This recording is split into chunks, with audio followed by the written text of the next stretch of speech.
আমাদের এখানে কর্মসূচি ঘোষণা দেওয়ার পরে আমরা যে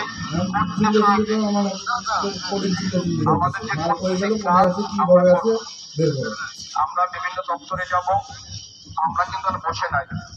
আমাদের বিভিন্ন প্রতিনিধি দল, ঊর্ধ্বতন কর্তৃপক্ষ সহ যারা দায়িত্বে আছেন তাদের কাছে গেলে আমাদের নিয়োগটা সহজ হবে। মনিরুল হক স্যার বলছেন পরবর্তী কর্মসূচি ঘোষণা করবেন। আজকের সভার সম্মানিত সভাপতি বগুড়ার কৃষি সন্তান মোমেন কোরআন ভাই, আমরা কর্মসূচি ঘোষণা করার পরে গোডাউনে গাড়ি পাঠাইছেন, এখানে গোডাউনে তো মাল আপনাদের থাকার এখানে হ্যান্ড্রেভার ছিল না, আমরা 4 জন না 5 জন গিয়ে এরা মাল নামাইছে। সমাপনী এবং মিছিলত্তর যে কর্ম পরিকল্পনা ঘোষণা করবেন আব্দুল মোমেন কোরআন ভাই।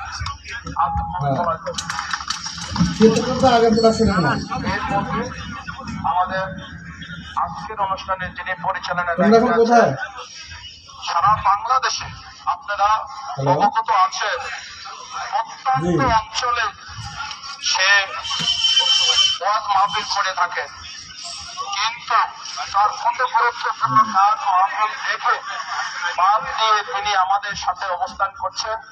শুধু একটাই দাবি, একটা চাকরি, একটা পরিচয়, একটা নিশ্চয়তা চাই। যৌক্তিক দাবি আদায়ের কারণে তিনি আমাদের মাঝে আছেন। এই শীত সারাটা দিন সারাটা রাত আমাদের সাথে কাজ করে যাচ্ছেন। সেই প্রিয়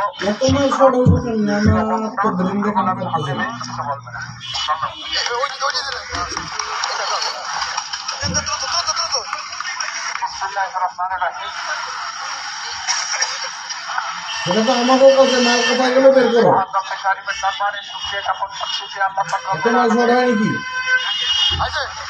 আমাকে আমাদেরকে এখনো পর্যন্ত সুস্থ রেখেছেন।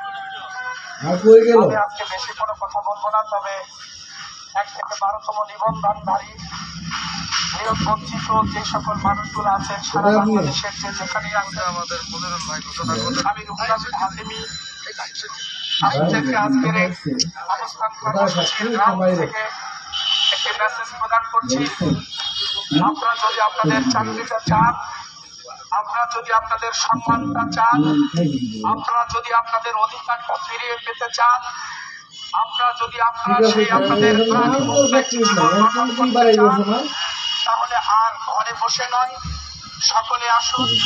আপনারা জানেন গত 9 নভেম্বর থেকে HRC এর বিরুদ্ধে 1 থেকে 12তম নিবন্ধিত নিয়োগ বঞ্চিত সম্মিলিত শিক্ষক ব্যানারে